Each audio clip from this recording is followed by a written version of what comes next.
좋은 아침입니다. 우리 찬양하시면서 아침 책을 함께 들으시겠습니다.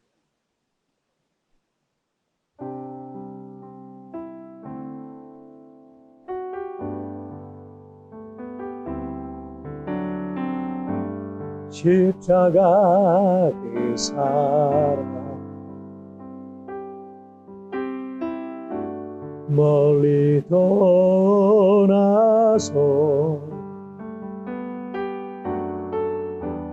끊어진 나의 삶 속에 잊혀진 주의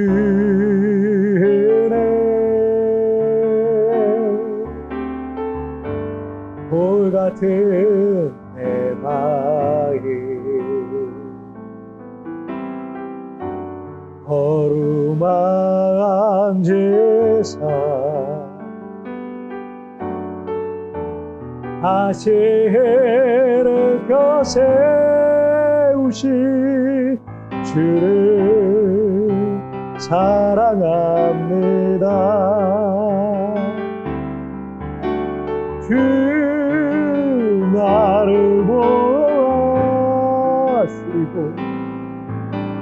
다 붙드시리. 나는 외롭고 종기야 주님의 자녀라. 주 나를 보아시고 나 붙드시리. 나는 외롭고 종기야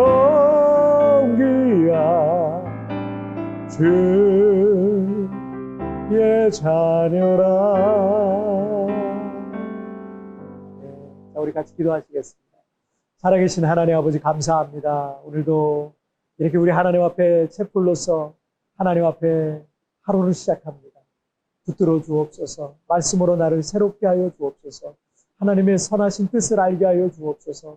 매일매일 오늘을 살아갈 용기와 믿음과 힘을 공급받게 하여 주옵소서.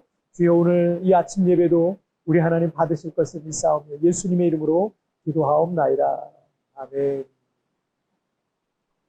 자, 오늘 우리에게 주신 하나님의 말씀은 마태복음 28장 1절부터 6절까지의 말씀 제가 봉독해 올리도록 하겠습니다.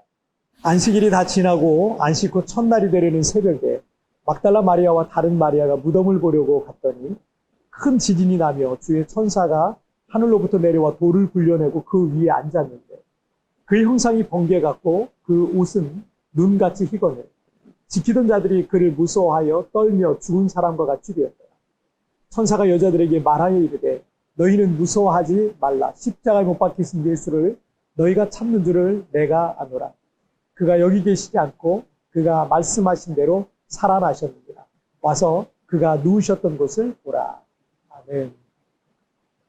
예수님께서 십자가에 달려 죽으시고 아리마다의 부자 요셉과 니고데모와 여인들에 의해서 돌무덤에 장사되셨습니다.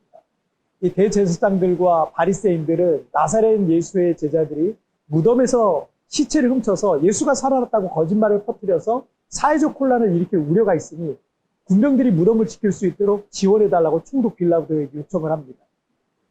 그래서 로마의 군병들이 예수님의 돌무덤을 굳게 지키고 있었습니다. 안식 후 첫날인 주일 새벽에 막달라 마리아와 다른 마리아가 예수님의 시신에 향품을 넣기 위해서 예수님의 돌무덤에 찾아갔어요. 마가복음의 평행 부분을 살펴보면 두 사람의 마리아는 무덤을 향해 가면서 예수님의 시신에 향품을 넣어야 되는데 누가 우리를 위해서 그 무거운 무덤에 돌무을 굴려줄 수 있을까를 걱정하면서 갔었어요. 2절부터 4절을 한번 보실까요? 큰 지진이 나며 주의 천사가 하늘로부터 내려와 돌을 굴려내고 그 위에 앉았는데 그 형상이 번개 같고 그 옷은 눈같이 희건해 지키던 자들이 그를 무서워하여 떨며 죽은 사람과 같이 되었더라. 여인들이 무덤에 도착하기도 전에 일어난 그런 사건들이죠. 갑자기 큰 지진이 나고 번개같이 강하고 밝은 빛 가운데 한 천사가 무덤의 돌문을 굴려내는 모습에 무덤을 지키던 군병들은 공포에 질리고 쇼크로 기절을 했던 겁니다. 그리고 5절과 6절 한번 보실까요?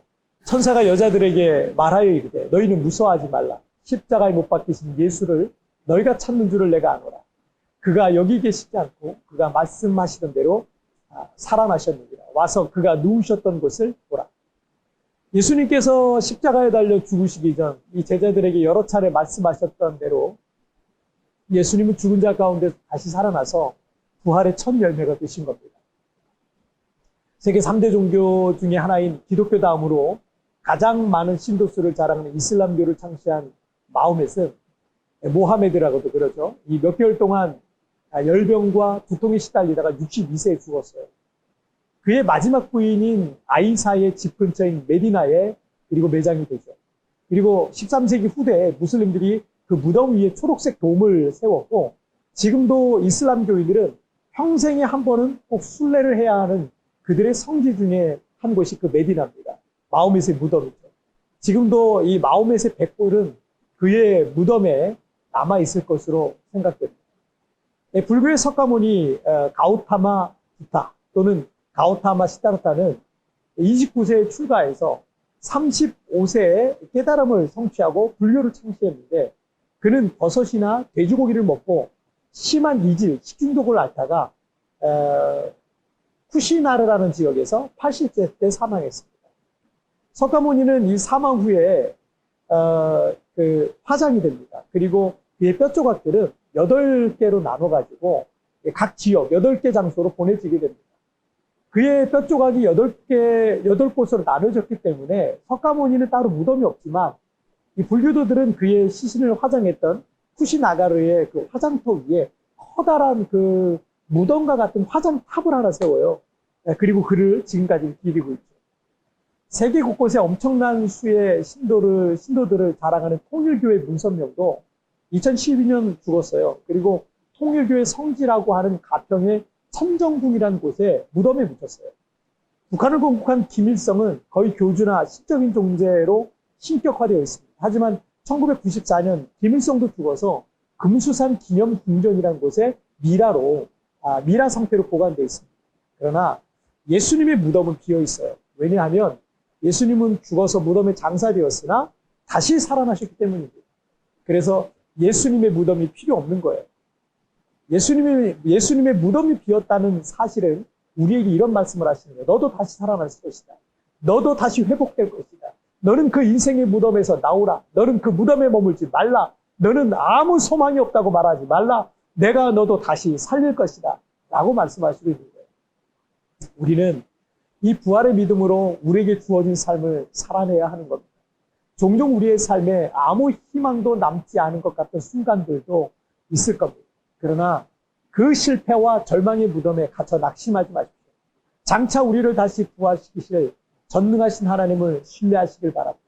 그리고 이 땅에서도 얼마든지 하나님의 능력을 맛보게 될 것을 믿으십시오.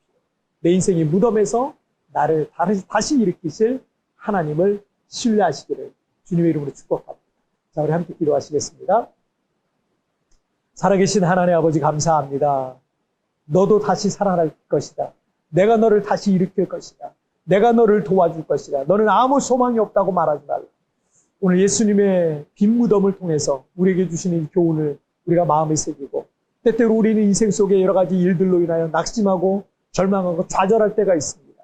그러나 내 인생의 무덤에서 우리가 일어나서 나와 정말 부활의 주님을 따라서 하나님 우리의 삶 속에서 그 부활을 날마다 맛보고 경험하는 간증하는 삶이 되게 하여 주옵소서. 오늘도 주님이 부활하셔서 역사하신 그 부활의 능력을 가지고 오늘 우리에게 주어진 하루의 삶을 부활의 능력으로 살아가게 하여 주옵소서. 감사하며 예수님의 이름으로 기도하옵나이다. 아멘. 여러분 뒤편에 나오는 오늘의 묵상 보시면서 개인적으로 묵상하시고요. 짧게라도 뜨겁게 기도하시면서 오늘 하루 주님과 동행하시길 바랍니다. 내일 우리 굿모닝 채플에서 뵙겠습니다. 여러분 승리하세요. 종종 우리의 삶에 아무 희망도 남지 않은 것 같은 순간들도 있을 거예요. 그러나 그 실패와 절망의 무덤에 갇혀 낙심하지 마십시오. 장차 우리를 다시 부활시키실 전능하신 하나님을 신뢰하십시오. 내 인생이 무덤과 같은 부분이 있습니까? 오늘 어떤 믿음의 선포와 함께 하루를 시작하시겠습니까?